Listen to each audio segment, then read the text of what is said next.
you need to actually have a bunch of domains and mailboxes in order to scale your activities. So I have about 100 domains and 200 mailboxes. One person sending 6,000 emails per day. So you can imagine what happens when you send 6,000 emails a day. You get a lot of replies. Cold email is the most what's called CAC efficient channel to acquire clients. It doesn't cost much actually to be running emails. So if a lot of people, it's also like a no-brainer. And the fact that you can connect unlimited mailboxes and domains and users, etc., also from a pricing perspective, this is how we give a headache to our competitors. In order to send 6,000 emails, where the last two campaigns had 75% open rate and 80% open rate. So infrastructure is one of the core components to have these sort of high deliverability rates. Benchmark in the industry is actually below 30%. Companies like Klaviyo, Omnisend, and many other ones that operate in the B2C environments, e-commerce, MailChimp, etc., they are all slightly more in trouble due to the new policies. In the world of B2B, it depends on the volume that you're sending and whether you're sending to @gmail.com users or not. I don't recommend sending essentially to them going forwards. The bad guys will go out of business and the good guys will remain and will flourish, because ultimately then you'll have more space inbox for the good guys and the bad guys will get out. Hey, welcome back to the SDR Hire podcast. I'm your host, Stefan, and if you're new to this channel, this is a place where you can learn from top producing salespeople, what it's like working in tech sales, how do you break in, what do companies look for, how to get promoted, and how to succeed in tech sales. And today, I'm chatting with a guy who has had 80 meetings booked this last week alone. Frank is the co-founder and CEO of a startup called Salesforge. So not Salesforce. He's been in multiple founder roles before, and he's a veteran sales leader. And these days, he's spending his time cold emailing VPs of sales and chief revenue officers, selling his email sequencing tool, as well as their newly launched product called MailForge. Now, Frank, I'm going to let you do all the talking. I'm stoked to have you on, man. Thanks for having me. So yeah, there's a couple of forges there. I'm the founder or one of the founders. There's other two really cool dudes. They're on the tech front, and I'm the guy that's selling it essentially. But yeah, this podcast is about tech sales. I've been in tech sales for over a decade. Started my career at Google, and then worked for a bunch of SaaS companies, whether that's in enterprise sales, enterprise actually customer success, so know stuff about that. And then kind of being always in martech, so marketing technology space, so a lot of big data, advertising, ad tech, so that's Google, and then machine learning, AI I used to sell, and so this is enterprise sales of me. And then I was poached by a company based in Europe called Watergraph. I was leading the sales team from a very tiny team, from about 15 actually back then to 45 plus or so about 50 actually altogether. So tripled the team and then led them from C to Series A. And then I exited the job, and one of the kind of epiphanies that I had with Watergraph is essentially the only way to scale actually your revenue is by essentially hiring more reps. And I thought that was the wrong way to think about stuff. And then I thought to myself, oh, wait, you could actually achieve significantly higher output levels for a single sales rep if you would change the software that they would use. And that's where, Salesforge essentially kind of comes in. So ultimately, when I go and pitch something to the CEOs, etc., yes, I do pitch a lot of, we send a lot of cold emails. But the underlying value is the fact that you don't actually have to hire that many sales reps. The way we look at it is like, give an A-star sales rep an A-star tool, and that tool never existed back then 2 years ago when I was head of sales. And now I'm building a tool that I always wished, was always there, and that's Salesforge. So currently we just do cold emailing. We do a great job with high deliverability rates. And we essentially have the ability to craft a unique email to every single recipient, leveraging AI naturally. So we look at what do you sell as a business, and we match it, or we crawl the web about your prospect. So we check out their LinkedIn profile, we check out the website, and that forms the basis of essentially personalization and relevance. And it can be done in multiple languages, whether that's German, etc. So I've been doing this for about sort of a year, really. So launched the business back in June last year, and then grew this baby. Right now we have hundreds of clients, and then launched MailForge as well last month, so meaning January, and then we launched also recently on Product Hunt. That's also one of the reasons why we're fully ramped in terms of meetings. And that just means I'm working about 18 hours a day, probably. So getting about 6 hours of sleep, if that. Last night I went to bed at 2 a.m. because there's me jumping on calls and doing stuff, and then suddenly you need to follow up with people, also investors and many other people that I need to speak to. Because it's not just about, okay, I've done my meetings. No, you actually have to send them an email. There's also a bunch of people waiting for me to reply to their conversation in chat and all. So it's definitely, the stuff that should be happening when you're running a company. You're feeling there's product market fit, there's activity, there are meetings with clients. We have zero internal meetings. So all the meetings are with clients. And yeah, so it's great also to be kind of sort of scaling the company when the economy is also down. So I guess we're doing something right. So and ultimately we're looking to replicate this sort of, let's call it, feel across other founders. So we also work with founders that just kind of started off. They ship their MVP and they need to show traction to the investors. So this is a fantastic software to use to kind of get off the ground. And then also naturally it applies to also larger companies. That we work with some of the companies with over 10,000 employees where they have the deliverability issues and they really need a tool to solve that deliverability issue. So it also applies to them. And yeah, so that's what we do in a nutshell. I know it was a long intro, but it's always kind of interesting transitioning from frontline selling, what I used to do.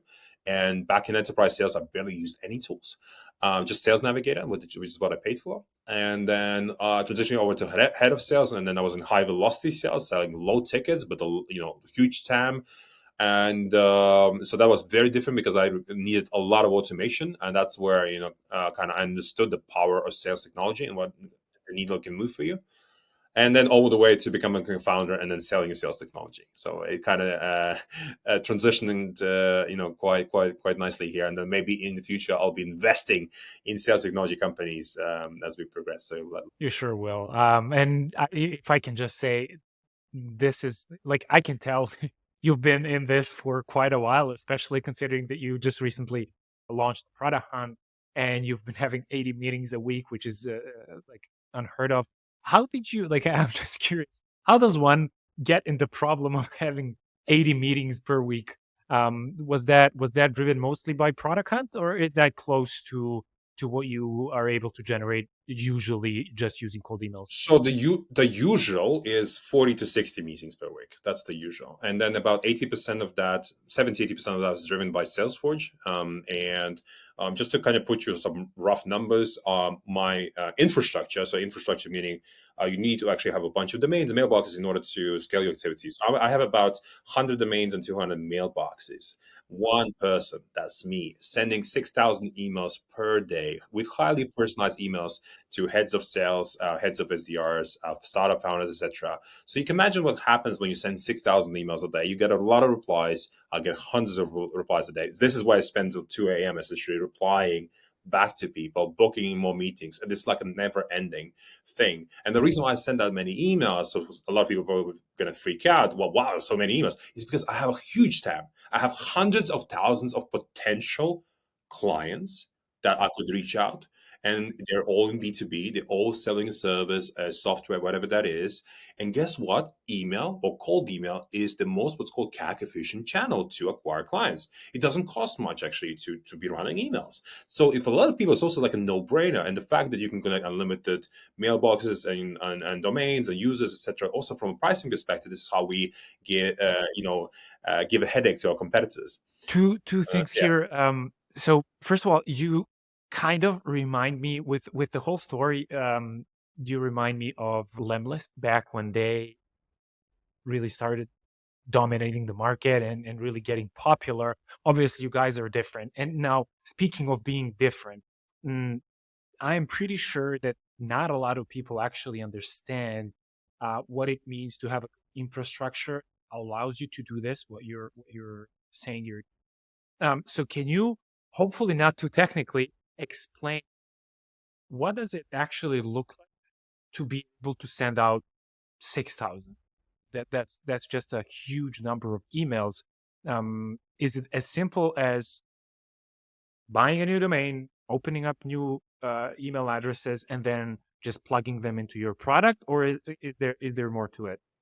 There's a lot more to it. So this is why it's a very big problem, and it's a big space, big market. And I always say this, if you think about starting a company, go after a big problem, which is very complicated, has a big market, and solve that problem with a simple software. So this is pretty much what we've done.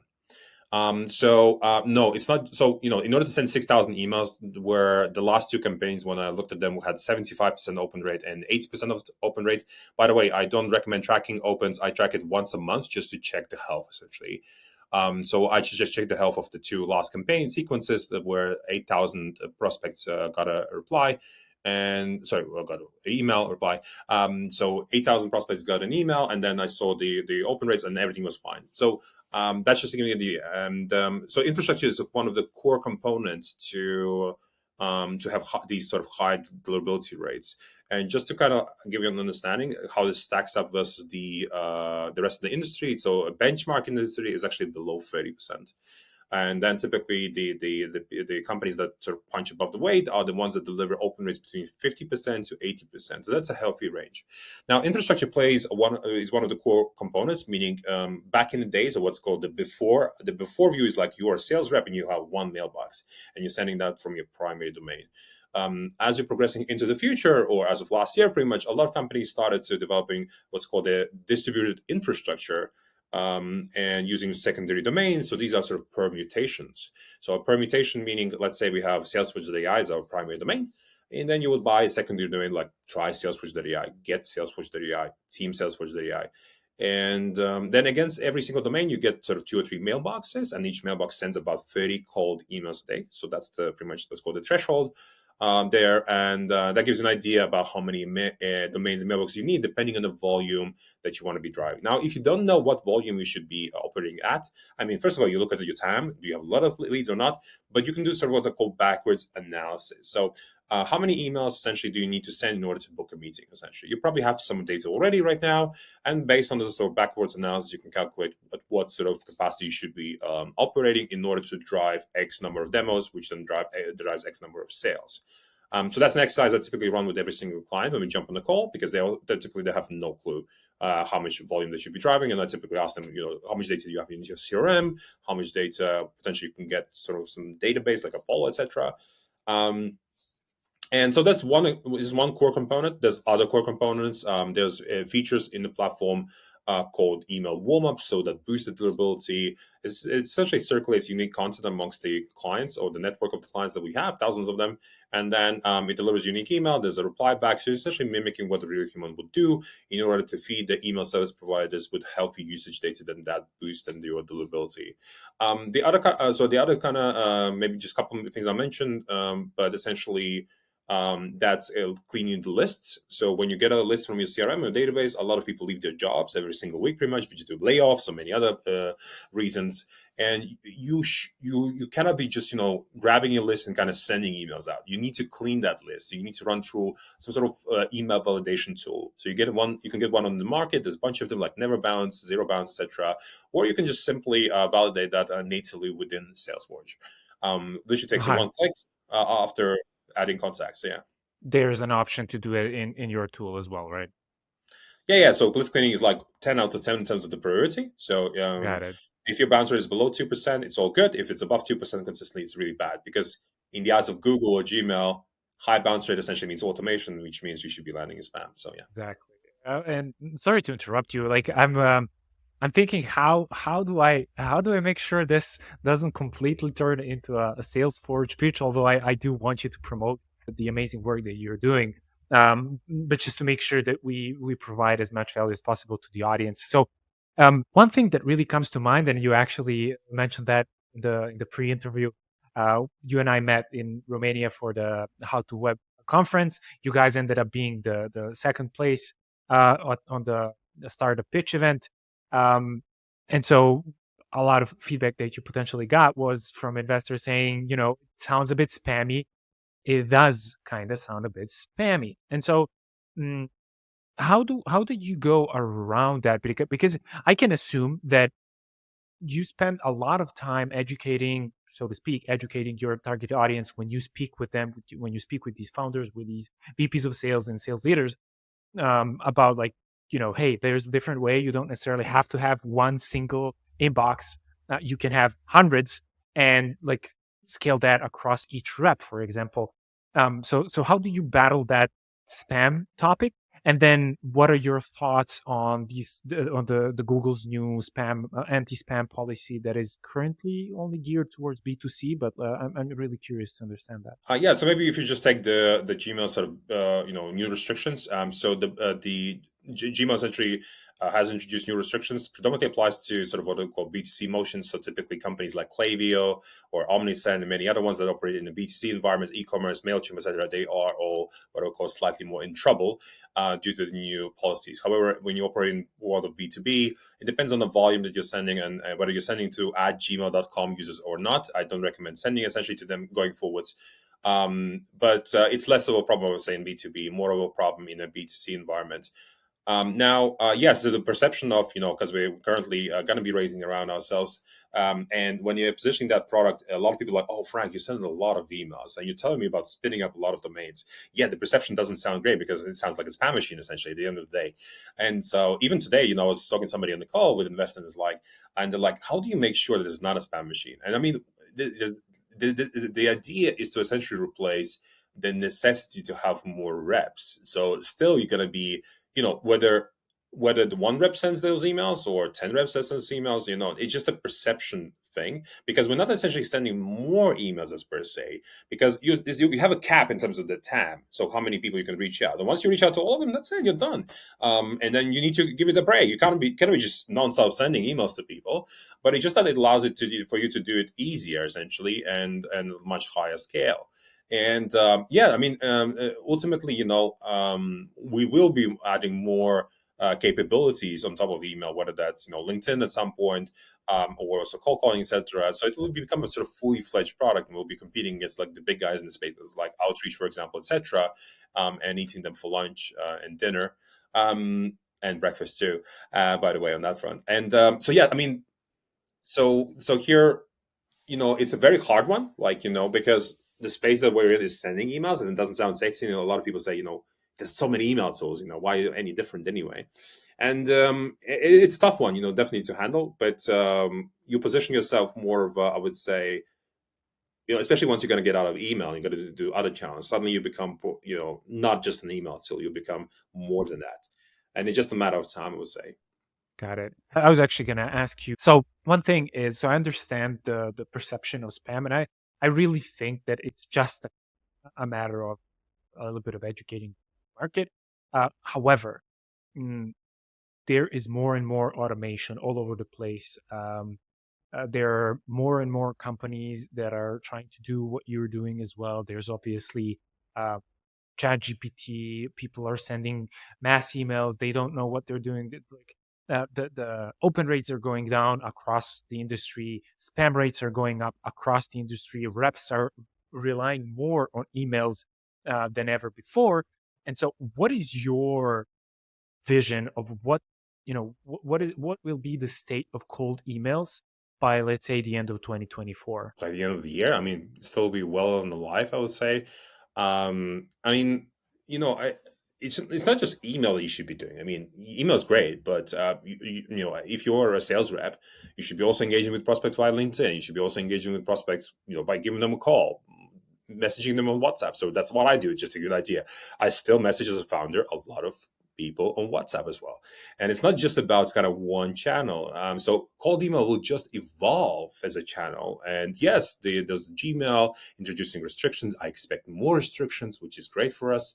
I expect Outlook to introduce restrictions. It's fantastic. And who it eliminates from the ecosystem are what are called the real spammers. The real spammers, what they do is they just send millions of emails with the same template and saying, hey, do you want this? There's no targeting whatsoever, just to keep blasting. And that's great that these guys are going to eliminate those spammers out of the equation. So only the good guys, the guys that are what I call sophisticated people that work for a tech company that's selling a software, a service, etc., they will be the ones that will remain in the ecosystem. And then the real spammers and the emails will start landing as spam, and they'll stop sending emails because they will see that nothing actually is working anymore. So we'll see that shift essentially, where the bad guys will be eliminated and the good guys will remain. That's what I believe will happen by the end of this year. And then as we progress, I guess into next year and the one after, again, I expect Gmail and Outlook to introduce, again, more restrictions. to just eliminate these spammers, and also eliminate cybersecurity threats. So there's a lot of sort of bad stuff that's also in the email ecosystem that Gmail and Outlook are doing a really great job, like malware or ransomware to try to eliminate from companies that are receiving that. So that's all good, but it's impacting the good guys as well, that are just trying to communicate with another business, so business A to business B. And that's also what's being impacted, unfortunately. And this is where you need sort of what I call new generation software. So yes, there's a bunch of also our competitors that are trying to solve this, including ourselves. And I believe it will be solved. And it's just the evolution, just like cold calling is evolving, or any other channel like Google, so not just Google, but just advertising, how it evolves. So we're also kind of seeing that evolution, and it's just a constant battle. So the constant friction between essentially the people that send emails and the receivers, so essentially the sellers and buyers. There's always that friction, and how's that friction being handled? Whether that's through a software like Salesforge or any other software, there will be always that friction, and eliminating that friction is the magic that you need to solve essentially as a sales leader or as a founder. So for example, delivering better emails, or not sending too many emails to a prospect. So all these things, impact negatively the buyer experience. And ultimately the companies that will improve buyer experience overall will be the ones that will always win long term. And there's a lot of things you need to do about that, and we could talk about this for hours, so don't want to kind of dive deep into this, but we will see every year evolution of every channel, I would say. And email is the one that will see a lot of changes, is the prediction. And that's good. I think, just like I mentioned, the bad guys will go out of business, a lot of them, and the good guys will remain and will flourish, because ultimately then you'll have more space in the inbox for the good guys, and the bad guys will get out. Yeah. I tend to agree with you. The inbox is getting more and more crowded. That's just something that is simply true, because it's just so easy to send the cold emails. And I love the phrase that you used, CAC efficient. Was that the word? Yeah. So, um, because it's just the barrier to start a business has become very low, especially in the B2B world, where you can just literally have an idea, cold email 1,000 people, get 3 responses, 5, 10, 20, 50, doesn't matter, and then go from there. And you basically spend $50, $100, doesn't really make a huge difference. So the inbox is getting crowded, but I agree with you that these restrictions will really hurt the ones that are doing a terrible job at, and the spammers, and the people who are actually good at what they do, and they actually spend time personalizing, being relevant, finding triggers, and reaching out to the right people with the right offer will actually have more success going forward. I really love it.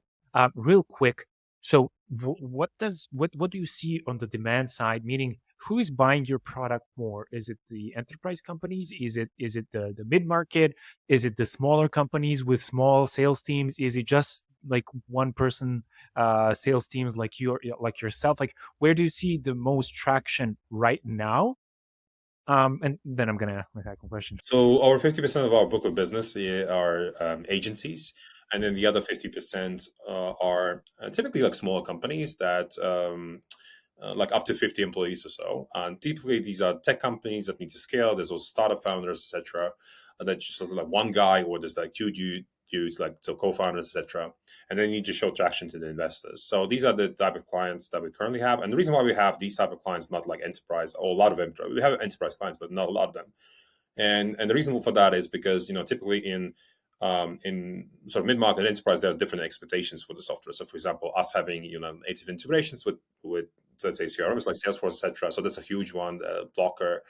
What else? So some specific sort of features that you need, or channels, so like LinkedIn and calling, because these are the other channels which are super important. And if you're not enterprise ready, you're not enterprise ready. So then you're competing for the SMB market essentially right now, before you then unlock the next market, right? So opportunity as in mid market, and then so on and so forth, and then you proceed on to competing against the enterprise companies. But yeah, our ambition is to get to enterprise as quickly as we can, and that just means kind of shipping faster, shipping more, It's all about shipping, actually. So we don't invest actually a lot of money into sales just generally.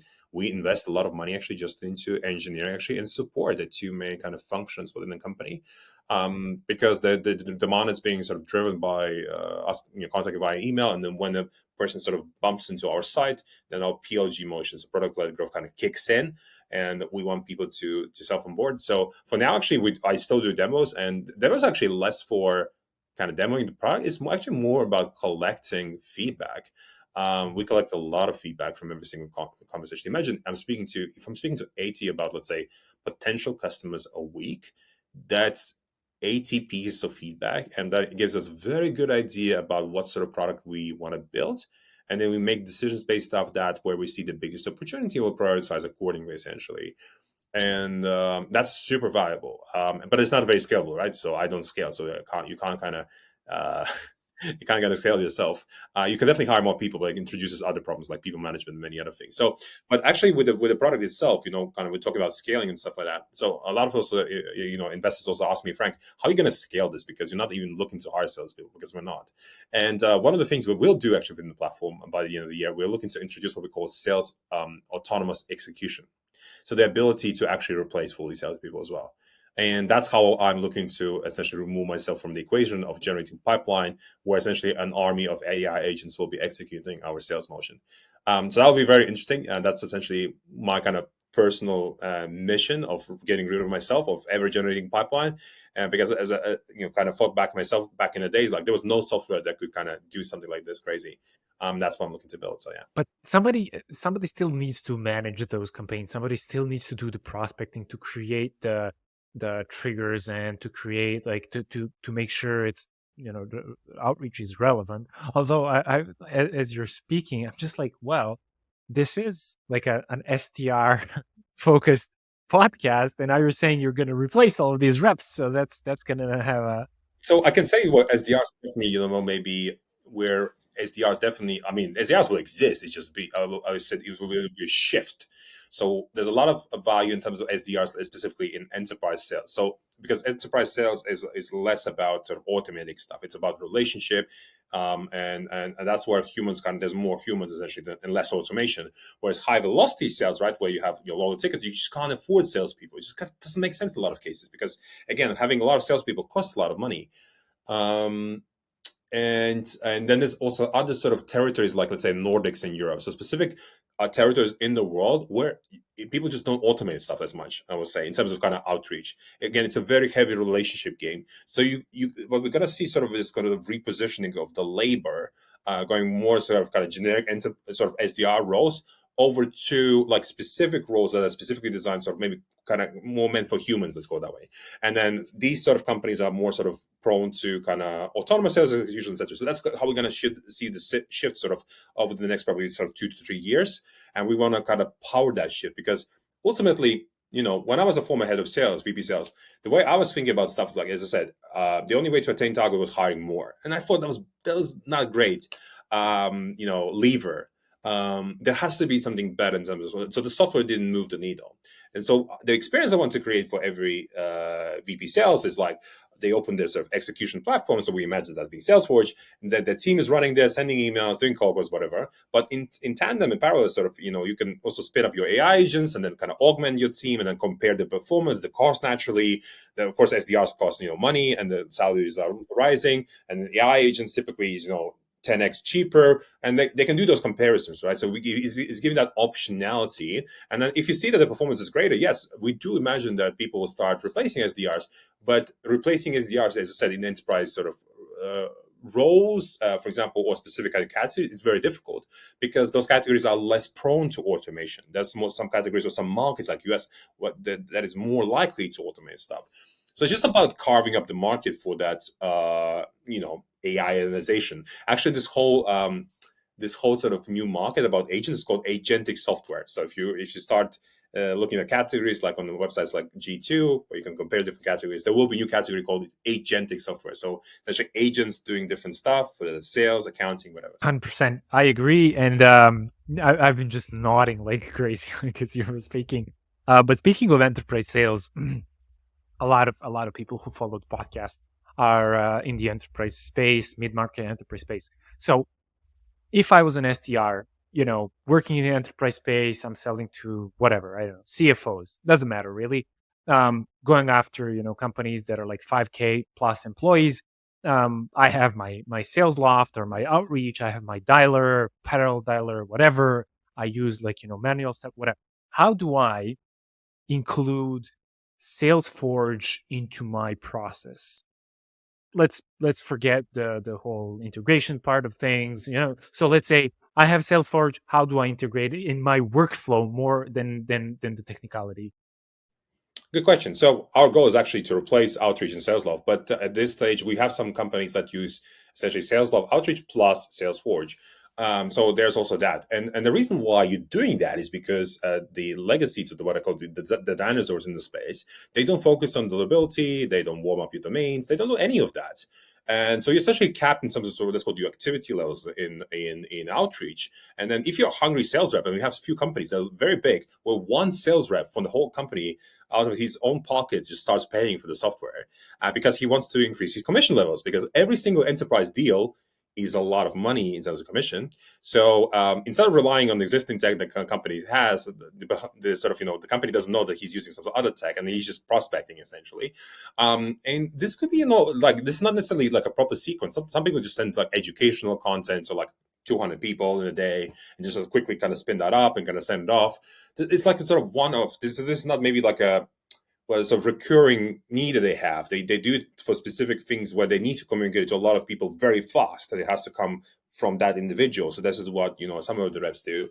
But yeah, because that's not something that you can do through the current tools. So then that's why you need like an adjacent tool then to send out a lot more emails. And these, as I said, more sort of educational, something that has to sort of one-to-many communication potentially that you need to engage with, because it's not like you're gonna send that to some other tool like MailChimp or something, because MailChimp is not designed for cold outbounding at all.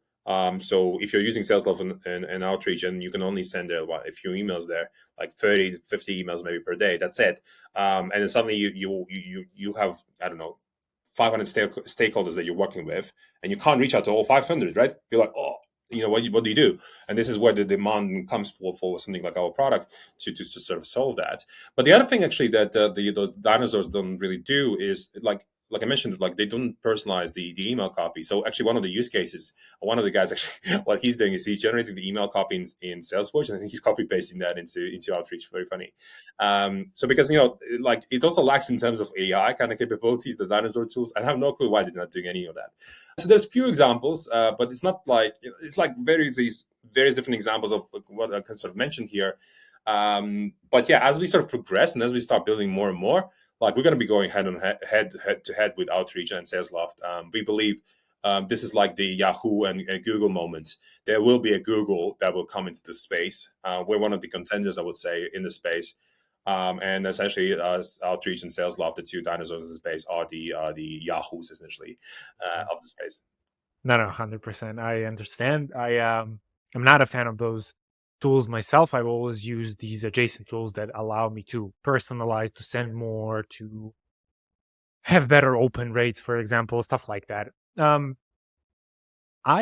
just curious. So you just launched a new tool in the midst of having one tool. You just launched another one. And that one is called MailForge. So speaking of the infrastructure that you were mentioning in the beginning, I believe that this tool really solves for the infrastructure part. So here's what I think you guys built, and then you can tell me if I'm right or wrong. Basically, you have a huge need, like you or anybody else who's sending huge volumes of emails. You need to have a good infrastructure. So you need to spin up domains quickly. You need to spin up email addresses quickly. You need to like do the technical setup, so SPF, DKIM, DMARC, everything else, and then you have to warm up those email addresses, and then and only then you can start sending cold emails via those email addresses. So I'm assuming MailForge basically does all of that, right? Like lets you do it in a more simple manner In 5 minutes, literally, instead of days, weeks, depending on the volume that you, of course, are processing. But yeah, last year I set up manually 100 plus domains. It took me weeks, and the cost is immense, and it was a nightmare. And I still did errors, even though you'd argue that I know everything. No, you just do errors because you're a human. That's why. And so I thought to myself, everybody has the same problem. Everyone that needs to solve the deliverability problems needs infrastructure. So it was like a no-brainer that we essentially accelerated the shipment of the second product called Mailforge to essentially have that being as our second product. And yes, we're powering now company essentially customers of funny enough of Salesloft and Outreach. We're powering our competitor customers, so we're solving the infrastructure problems for our competitors. And yeah, I mean, just to give you some idea, this is when you're a founder, you're having conversations with your client, you have a great product, essentially, right? It's called Salesforge, and you tell them, okay, now you just say, go ahead and start your trial, at the end of the demo.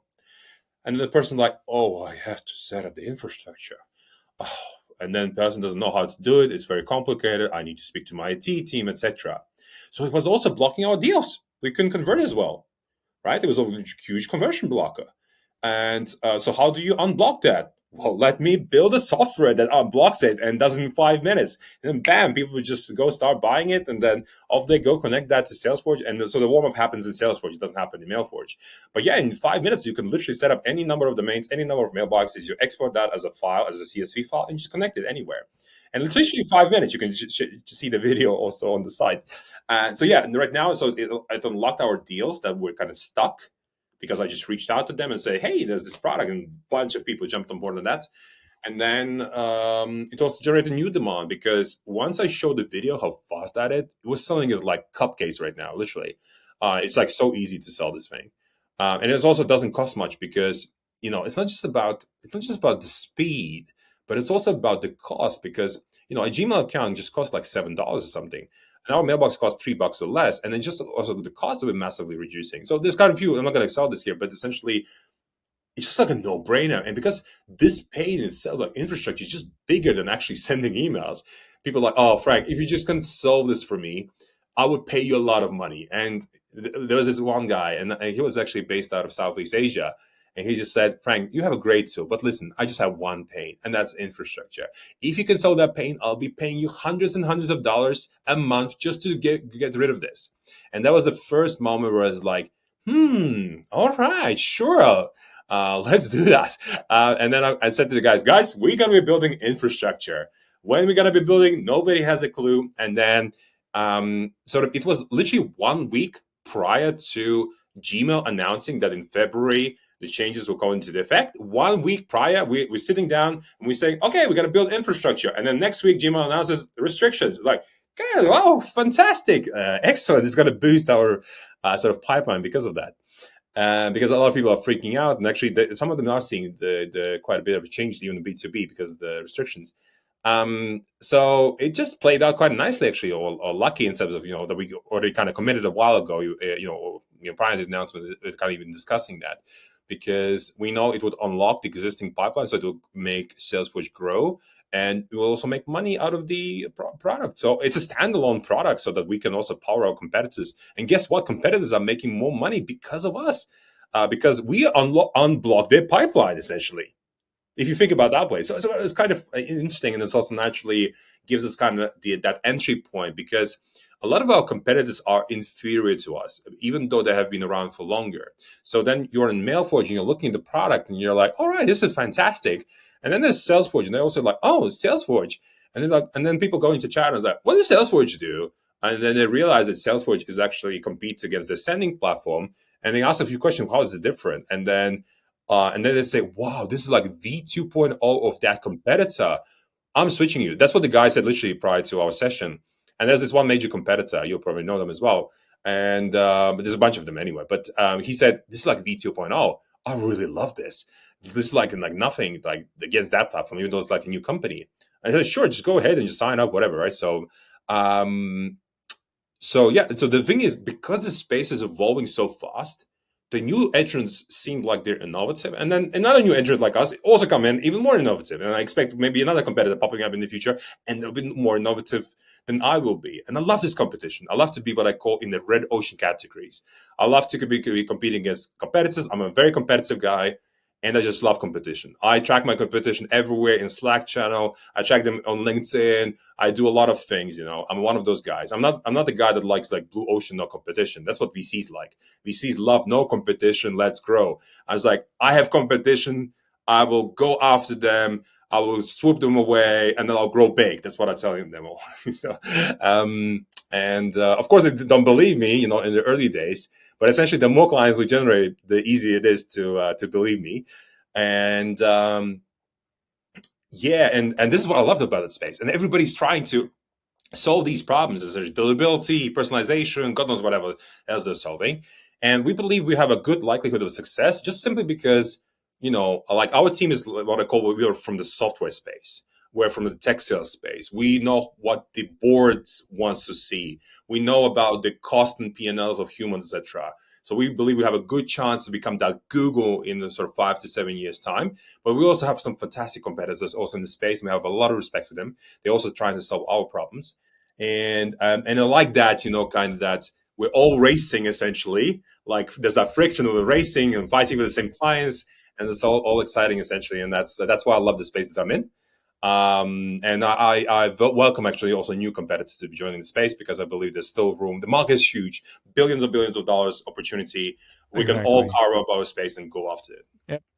Yep. One thing that I really liked that you mentioned that you're kind of fueling your competitors, and actually, I think that's maybe an even better entry into the market because you can basically educate the market, get them on your low tier product, which is the infrastructure, and then upsell them because simply once they understand, oh, hold on, so we can send from 100 email addresses all at once.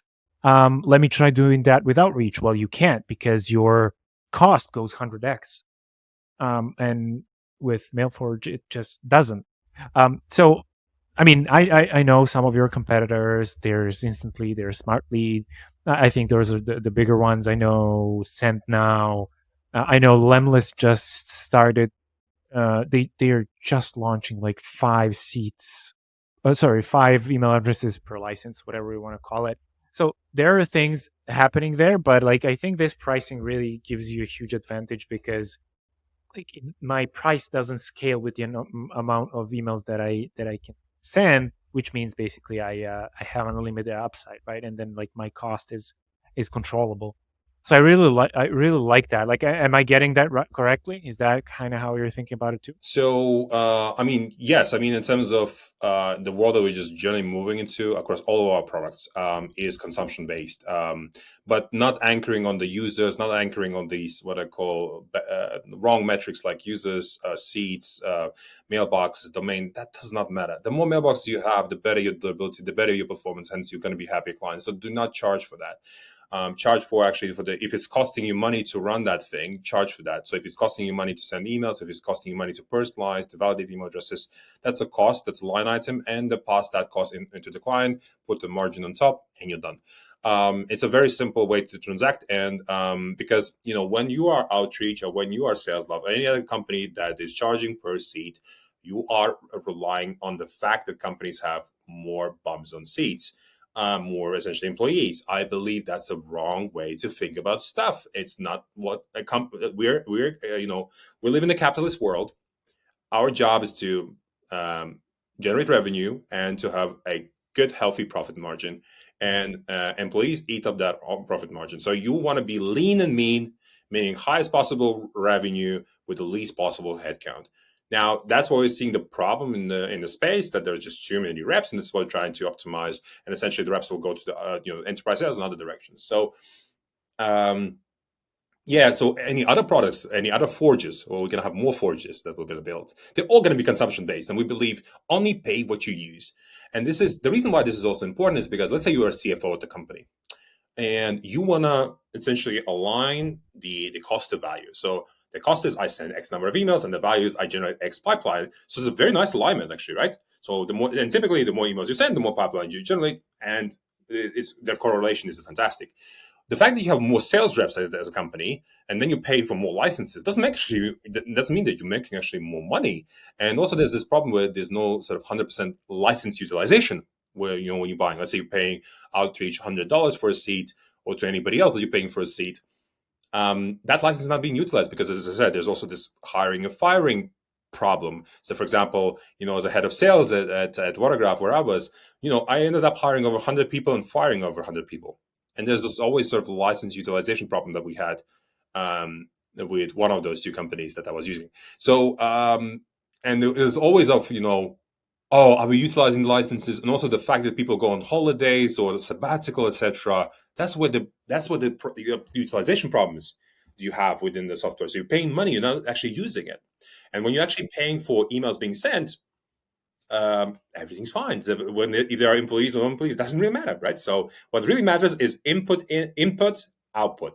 Input is X number of emails, output is pipeline, X number of pipeline, and that just works better. So I believe that all softwares that have sort of seat-based pricing, that will be that's legacy, that's dinosaur stuff, and the kind of new sexy stuff is like only pay what you use. Well, I really wish you good luck in hunting for enterprise businesses. I know that integrations are important. I know that like multi-channel is important, but obviously you guys know all of those things already. And it's going to be really interesting to follow along and see how things progress. And I wish you all the best. We're kind of wrapping up right now, but where can people find you? And feel free to plug anything that we haven't already plugged other than Salesforge and MailForge. I mean, you can find me on LinkedIn. That's a typical one. Or you can find me in chat on the website if you have any questions about anything that we do. Yeah, I mean, it's not about Salesforge or MailForge. Like, if you have any sort of founder, if any founders are listening to this, feel free to ping me. If you have some general stuff on how to, I don't know, growth hack, product hunts, or anything like that, I'm happy to kind of share my secret sauce. And on that front, because there's also other fronts, kind of help people. Just generally, I'm a kind soul. I don't expect anything in return. Some people tell me I should charge money. I said no. I believe that if I help you out, essentially I'll scratch your back, you scratch my back. It's just how things work in the world of also sales or technology sales. Helping out people is super important, and also fellow startup founders to kind of get them off the ground. Go to market or just generally is like super complicated.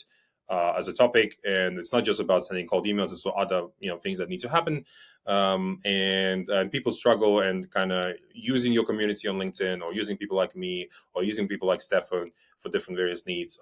That's how you roll, yeah, that's my advice. And then otherwise, I shall see you somewhere, I guess, on LinkedIn. So yeah, appreciate you, man. And by the way, just an FYI, I have a small community of SDRs, and you wouldn't believe, I mean, you might, but like, it's not just the founders that are trying to figure things out. A lot of sales reps get hired and they are just expected to figure things out. Or, there's a problem with, let's say, deliverability. Now what, right? So there's a lot of people who are hungry for good, valid advice that they can lean on. I think you're that kind of person who can help them out. So that's why I've been asking all of these questions the whole time. So I really appreciate you. I mean, just on that front, like the biggest problem is that people just don't ask for help. And that's my advice to anybody, whether you're an SDR or AE, whatever you are, founder. You can't just get better if you don't ask. I mean, just ask. Like, it doesn't cost you anything to ask me a question, asking Stefan a question, asking somebody on LinkedIn a question. Most people will be very open to answer those questions. Unless whatever, but typically people are okay to answer questions in the technology space, and as long as they're subject matter experts, use their advice and implement and solve your problems and move on. That's right. I mean, after all, we are in sales, so like literally that is our job. So why not use it for our own benefit? All right. Well, Frank, this was really, really cool. I love the talk track that we did today. I really appreciate you for coming on. I don't know, like what is which hour of the day is this for you, like that you've been awake? Only 10:30 and we still have demos to go. Oh shit, so it's not over, huh? Well, Stefan, you're gonna go to bed, and I gotta keep on pumping what I go into another Exactly. call. I love it. That's I always say. Do a job that you love. That it's a hobby for you. And me jumping on a call with anybody, that's my hobby. It gives me dopamine hit. I grab another coffee and then off I go. And I could be doing this literally from 8 a.m. till midnight every day. I love it. That's my thing. And so this is, always do a job that you love doing, and it's not going to be a job. It's just going to be a hobby for you. That's what I'm doing right now. And that's why I love it, and I'm going to keep on loving it. And I also want to empower others to love their job. And if you love sales, keep being in sales, keep on grinding, and you will make it. A lot of commission. You'll be one of the top earners in every country. It doesn't matter whether you're in Balkans, Baltics, US, etc. US, so sales is a fantastic job. Tech sales in particular, SaaS in particular. So keep on pushing it. If you're stuck in terms of your growth, ask people, grow further. There's so much you can do. I'm still learning stuff, from everybody in the space, and it's just about asking the right questions, growing further, and you'll make it. So, and then you become a founder, whatever, right? One day as well, if you're bored selling bored selling a software for a CEO. You'll start essentially your own software, and then you're going to be selling that. So this is essentially what I'm doing right now, right? So yeah, all the best. Appreciate you, man. Thanks for coming on.